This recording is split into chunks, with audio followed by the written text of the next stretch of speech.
Good morning. I want to thank you guys for watching this rebroadcast. Don't forget you can tap the bottom right here and add hearts even if you are watching the rebroadcast. I am totally in some weird lighting here, but that's all right. I'm going to lean forward and get right up in here with you.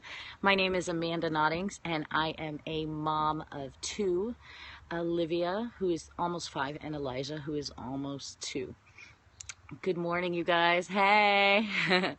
I am somebody who has struggled with depression since childhood, really, and I am also somebody who struggled a lot after I lost a child. I had a late miscarriage at about 7 months, and I thank you for the hearts. I love that. You can give hearts down here in the bottom right corner, and that's how you show that you like what you're hearing and support the person who's broadcasting. So thank you guys for joining me. Again, I'm Amanda Noddings, and I love the hearts.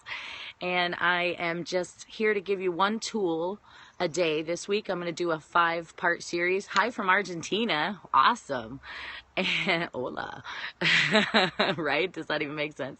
And I am just going to give you one tip that you can use that might help you if you're struggling with anxiety or depression. I'm going to do 5 days this week. I also do clean eating tips, cooking tips, recipes, and things like that. Thank you for the hearts. I love them, you guys. But those kind of things, anything that can help a busy parent, a busy person. My Spanish is perfect. Thank you. Oh, that was high school Spanish right there. And sometimes we go through things like when I lost my child that really break you down. Like I got broken down so deep and so low that I didn't know how I was going to dig myself out of it. Honestly, if I didn't have my 2-year-old at the time, I probably wouldn't be sitting here right now. Losing a child is one of the hardest things you can go through. I am 34 years old, Ricardo. Nice to meet you guys. I'm Amanda Noddings, if you're just joining. And, you know, losing a child causes you to lose a part of yourself. And it's terrible. I love the hearts. Thank you guys. And have a great day. I hope you do watch the rebroadcast. Thank you.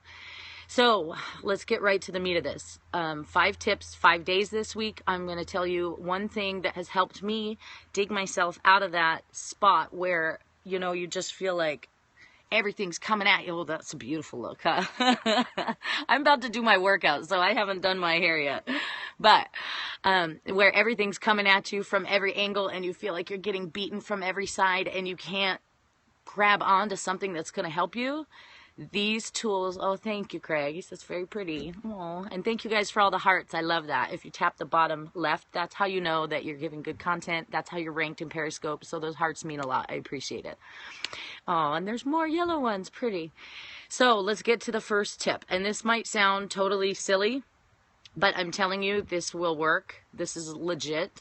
And, it seemed kind of like hokey to me. Look at all the hearts, even teal ones. Hey, thanks for joining me. Again, I'm Amanda Noddings. I'm a 34-year-old mother of 2 in Spokane, Washington. So here's what I have here.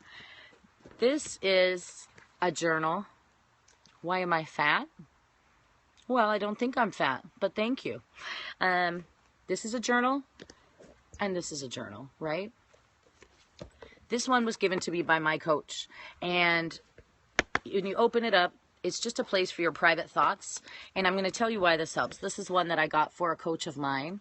I am not from Pakistan, sorry. I'm from Washington State. So, this is for a coach of mine, and I wrote in here a quote that I thought was inspiring, and then it says, keep your fears to yourself, but share your courage with others. Just because, and then I wrote her a personal note because she's having struggles. So, I just want to tell you guys, one great tip is that you can write these thoughts down. It seems silly, but you can validify your feelings by putting them on paper. It helps you process them. It helps make them real. It helps make it so that when you have a feeling, it's legitimized and it's okay to have that feeling. Thank you for the hearts. They're beautiful. I appreciate it, you guys.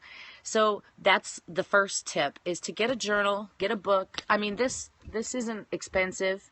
This is from, you know, your local drugstore, Walmart. Thank you, Craig. It does help because when you make it real and put it on paper. You're allowing yourself to kind of have a dump of those feelings onto paper and out of your brain, where they bounce around and where they make you feel overwhelmed.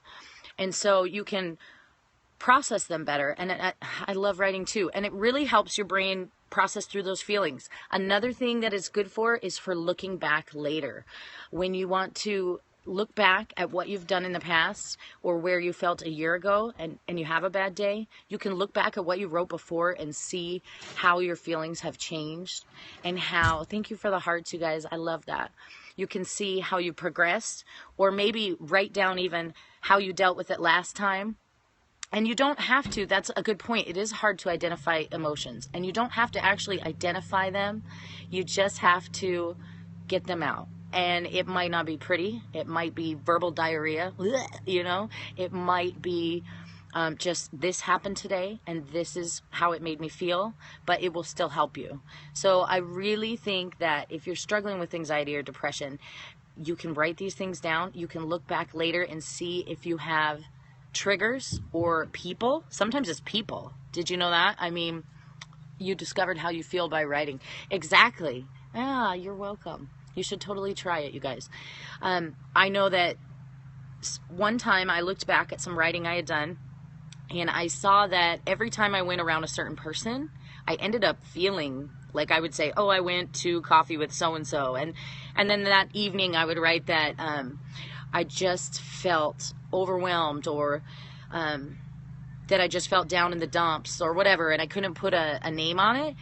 Then I started noticing that every time I was around that person, they made me have those kind of feelings. So I started noticing the pattern because of writing it in the journal.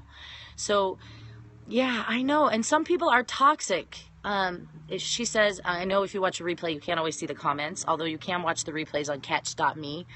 But I know someone does need blocking, but I don't have time for haters. I'll just have to keep ignoring. But anyway, there are toxic people. Sometimes there are toxic places. Give me 1 second, okay, sweetie? Thank you. And sometimes there are toxic, nope, close the door. 2 little ones. I do. I have a daughter and a son. And sometimes when you write those things down, you're able to see the repetitiveness of a trigger that's making you feel that way. So that's tip 1 for today. I know I promised to keep it short and sweet, but get a journal, get a book. It doesn't have to cost an arm and a leg. Grab a scrap of paper, put it by your bed before you go to sleep. Write down how the day went, or when you get up in the morning, write something positive that you're thinking and just put down how you feel. Thank you. I'm glad I'm making sense. And that will help you guys to get those things off your heart and into a real place. Thank you for following. I really appreciate that. You have a pink one just like that. You mean my hair? Yeah, I've got a patch of purple, if you can see in the sun. Just a little spunk in color, right? I figured, why not now? I'm 34. I'm not getting any younger. Writing notes for your kids is awesome. And actually, I've toyed with the idea of writing a journal to my daughter that she can keep for... Oh, the notebook. I thought you meant the hair. Yeah, a notebook like that. And like I said, this one my coach gave me.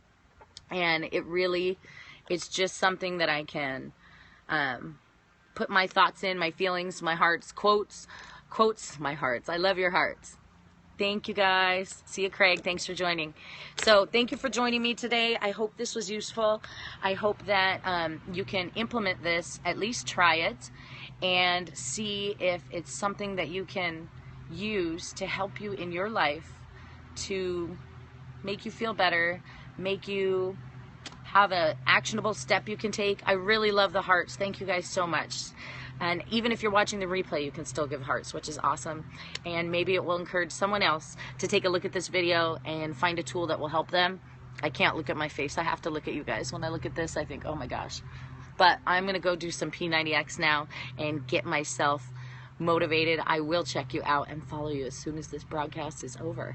Okay, have a beautiful day, you guys. I appreciate you showing up. And you can always reach out to me on my website, amandanoddings.com. Send me an email through there if you need anything. And thank you for showing up. I hope this tool helps you.